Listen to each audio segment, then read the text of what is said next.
बिस्मिल्लाहिर्रहमानिर्रहीम। Dear students, अस्सलाम वालेकुम। इस वीडियो में मैं आज आपको बताऊंगा कि हम मल्टी थ्रेडेड प्रोग्राम को कैसे इम्प्लीमेंट कर सकते हैं।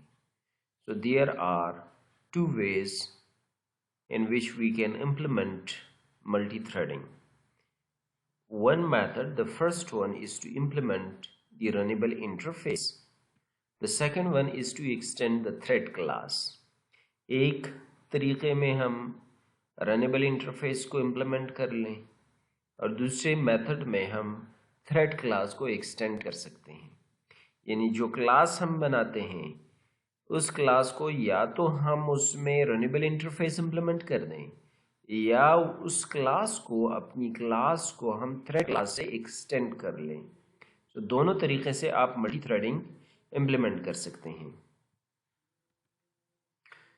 इम्प्लीमेंटिंग रनेबल को हम कैसे इम्प्लीमेंट कर सकते हैं?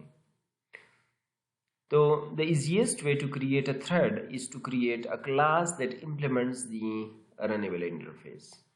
आसान तरीका, the easiest way, thread multithreading को इम्प्लीमेंट करने के लिए सबसे आसान तरीका क्या है कि आप थ्रेड क्लास को थ्रेड बनाने के लिए आप रनेबल इंटरफेस को आप इम्प्लीमेंट करें। नए क्लास में आप इस इंटरफेस को इम्प्लीमेंट कर लें। Runnable abstracts a unit of executable code. You can construct a thread on any object that implements runnable. आप मल्टी थ्रेडिंग जो है हर उस ऑब्जेक्ट पर से थ्रेड बना सकते हैं जो रनेबल को इम्प्लीमेंट कर रहा हो। यानी जिस क्लास में आप रनेबल इम्प्लीमेंट कर रहे हैं उस क्लास के ऑब्जेक्ट को आप थ्रेड बना सकते हैं। To implement runnable, a class need only implement a single method called run, which is declared like this.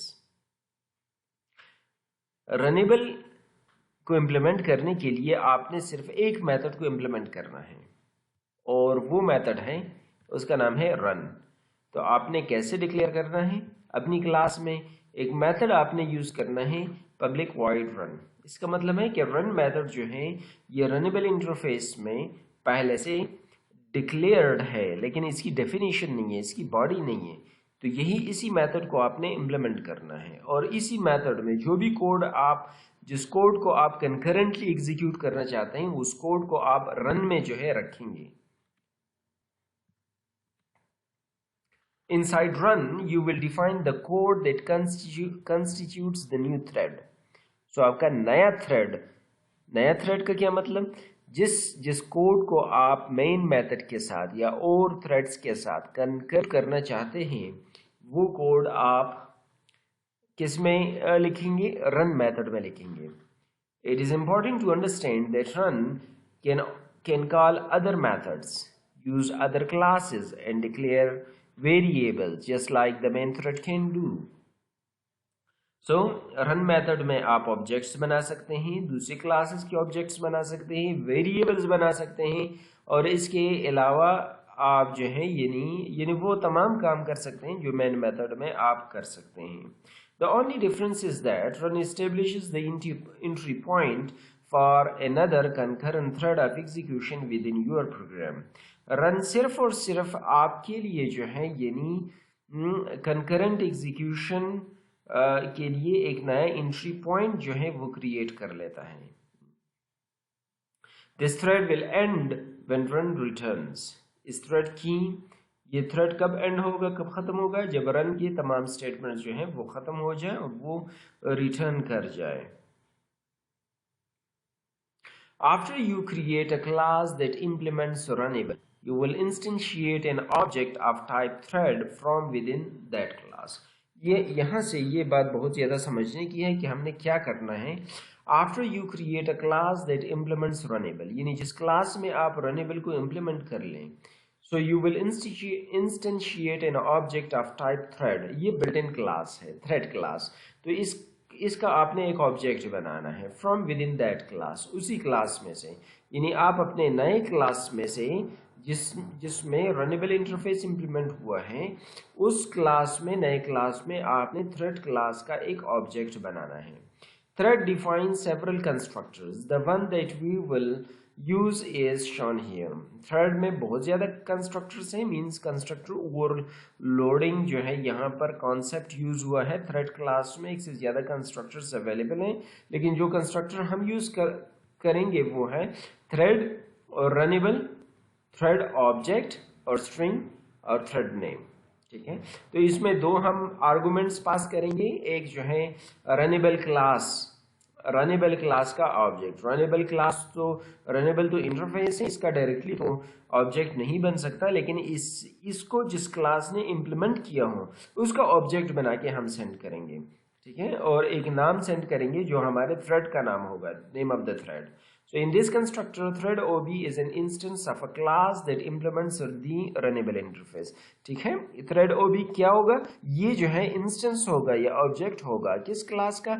जिस क्लास ने रनेबल को इम्प्लीमेंट किया हो।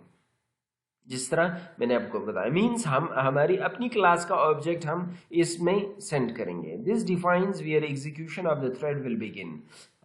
ये जो है डिफाइन करेगा कि हमारी एग्जीक्यूशन कहाँ से बिगिन होगी। The name of the new thread is specified by thread name.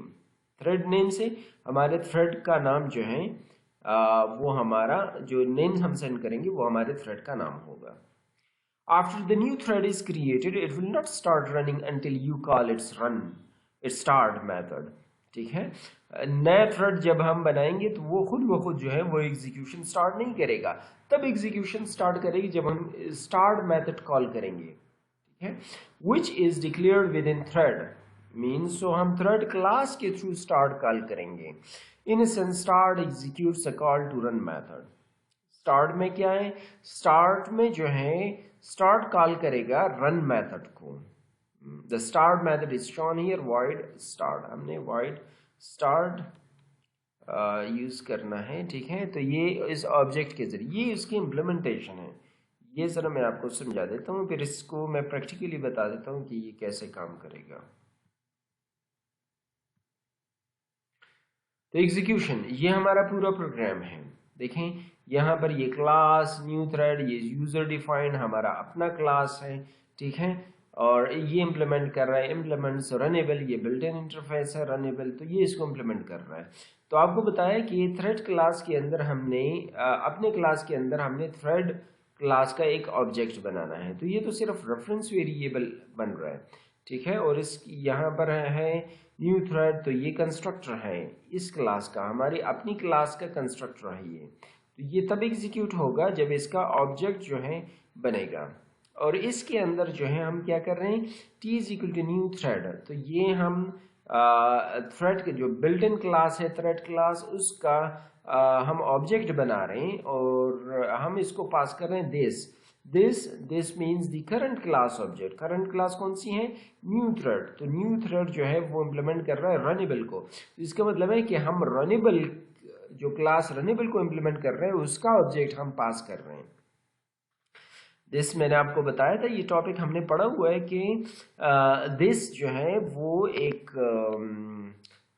Keyword है और वो that refers to the current object that has invoked in the method. तो ये कंस्ट्रक्टर जो ऑब्जेक्ट जो है, जिस ऑब्जेक्ट के लिए कंस्ट्रक्टर कॉल हो रहा है, तो उस ऑब्जेक्ट को दिस रेफर कर रहा है। ठीक है, और demo thread, this is name of the thread. system.out.println child thread is t, ये अपने आपको अपनी डिस्क्रिप्शन बता देगा। और t जो है वो ऑब्जेक्ट है थ्रेड क्लास का। थ्रेड क्लास की मेथड है स्टार्ट मेथड। तो स्टार्ट मेथड t.start ये जो है कॉल हो जाएगा, और स्टार्ट में कॉल मौजूद है रन मेथड के लिए। तो स्टार्ट जो है इस मेथड को रन को कॉल करेगा। ठीक है, और रन में जो कोड है वो कोड पर एग्जीक्यूट हो जाएगी। तो हमारी एग्जीक्यूशन कहाँ से शुरू होगी? हमारी एग्जीक्यूशन मेन मेथड से शुरू होगी। This is the point where our program will get its execution, will start its execution. So हमारे मेन मेथड में फर्स्ट स्टेटमेंट क्या है? New thread. So new thread is name of the class. कौन सी class का नाम है?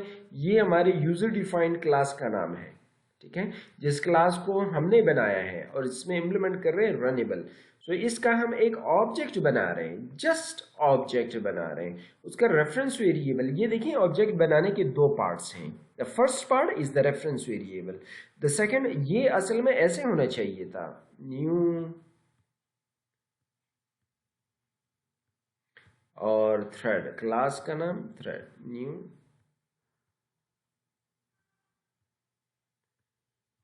मैं माउस से लेकर हूं तो इसलिए थोड़ी सी इसमें दिक्कत हो रही है।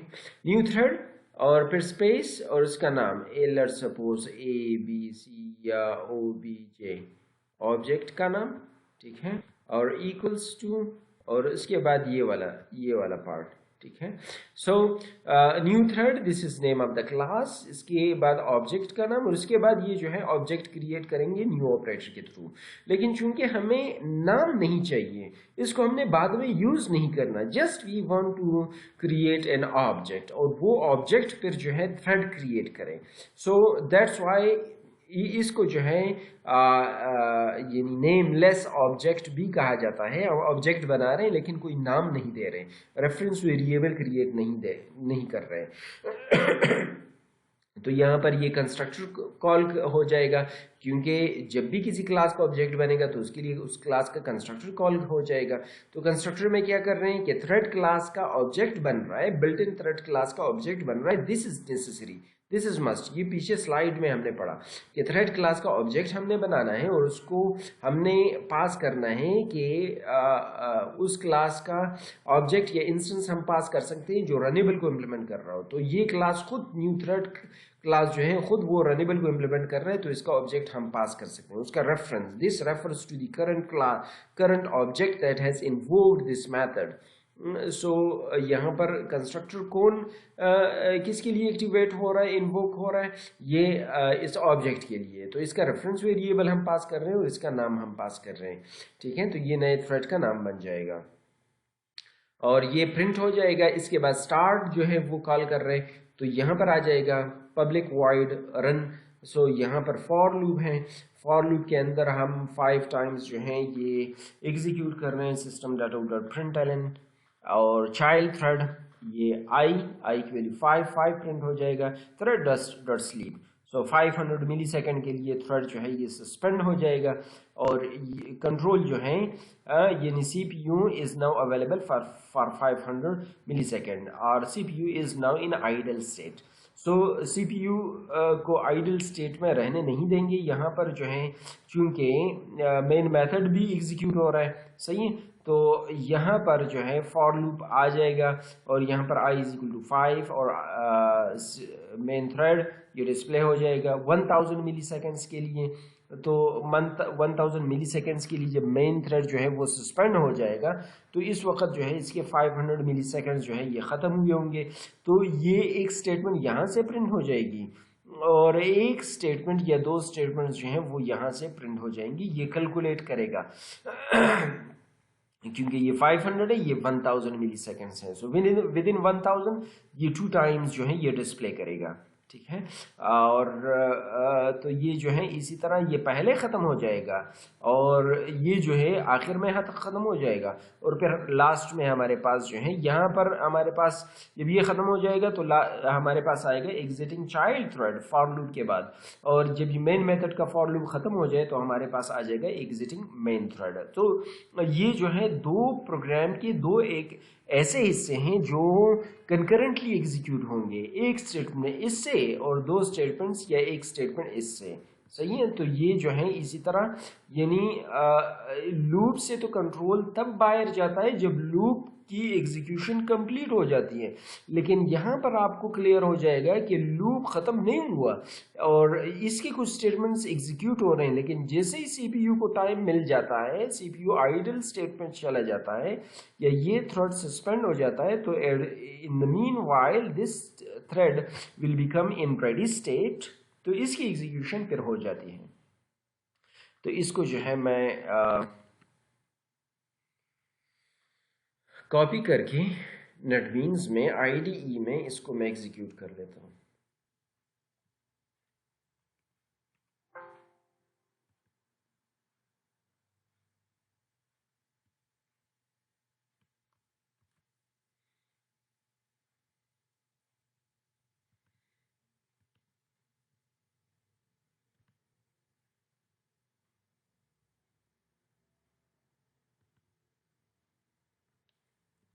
जिस क्लास में मेन थ्रेड है उसका नाम है थ्रेड डेमो।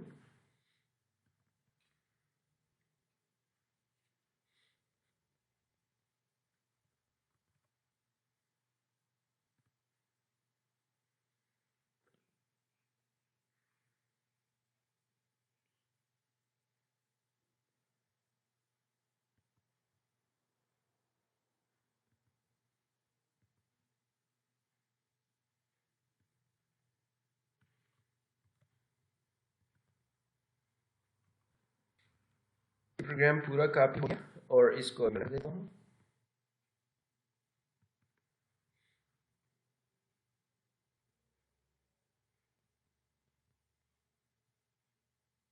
देखिए मेन थ्रेड की एग्जीक्यूशन, चाइल्ड थ्रेड वो कंस्ट्रक्टर एग्जीक्यूट हुआ, मेन थ्रेड की एक एग्जीक्यूशन हो गई 1000 मिली सेकेंड्स के लिए, चाइल्ड थ्रेड की 2 एग्जीक्यूशंस हो गई। मेन थ्रेड की एक एग्जीक्यूशन, चाइल्ड थ्रेड की 2 एग्जीक्यूशन, मेन थ्रेड की एक एग्जीक्यूशन, चाइल्ड थ्रेड की आखिरी एक एग्जीक्यूशन रहती थी वो हो गई। एग्जिटिंग चाइल्ड थ्रेड, उसके ख़त्म होने के बाद जो है हमारे पास मैसेज आया मेन थ्रेड फिर 1000 मिली सेकेंड्स के लिए, फिर 1000 मिली सेकेंड्स के सस्पेंशन के बाद दोबारा जो है वो एग्जीक्यूट हो गया और मेन थ्रेड एग्जिट हो गया। दोबारा मैं इसको रन कर देता हूँ।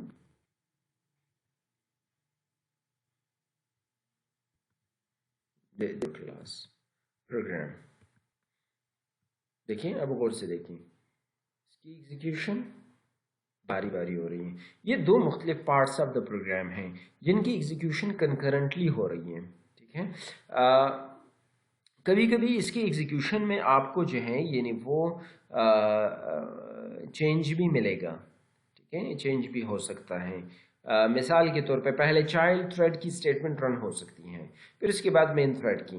यहाँ पर आप याद रखें कि इसमें इंटरलीविंग का जो है वो टेक्निक यूज़ होता है कि आपके पास जब दो जो है एक जगह से 2 यानी डिफरेंट पार्ट्स ऑफ एग्जीक्यूशन मिल रहे हो तो आप किसी पर भी जा सकते हैं, ठीक है। तो इस टेक्निक में किसी पर भी जाया जा सकता है। ये ज़रूरी नहीं है कि आप जो है यानी एग्जैक्टली हमेशा एक ही पाथ को फॉलो करेंगे। मैं आपको यहाँ पर बता देता हूँ, अगर आपको डिफरेंट जो है वो मिल जाए तो इट डजेंट मैटर। मिसाल के तौर पे आपके पास जो है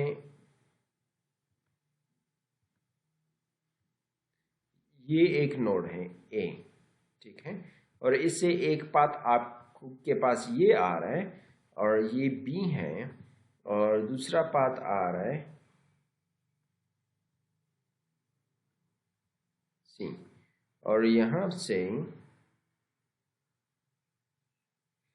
यानी सी और यहाँ से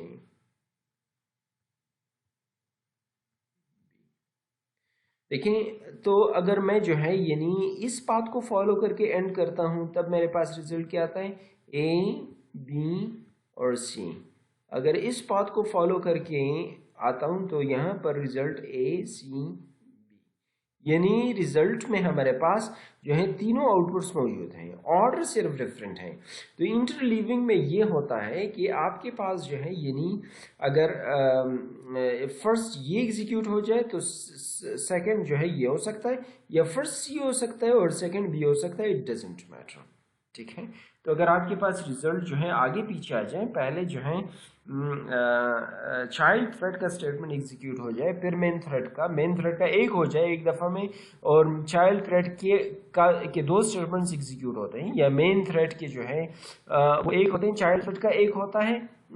कभी कभी ऐसा भी हो जाता है, तो दिस इज़ पॉसिबल। यहाँ पर इंटरलीविंग का जो है कंसेप्ट इम्प्लीमेंट टेक्निक ये इम्प्लीमेंट होती है। आप फर्दर भी इसको पढ़ सकते हैं, या हो सकता है आपने ऑपरेटिंग सिस्टम में पढ़ा हो इसको, ठीक है। तो मल्टी थ्रेडिंग में ये टेक्निक यूज़ होता है। I hope this is clear. इंशाल्लाह नेक्स्ट क्लास में मैं आपको बताऊंगा कि किस तरह हम मल्टी थ्रेडिंग को थ्रेड क्लास को एक्सटेंड करके इम्प्लीमेंट कर सकते हैं। Thank you very much.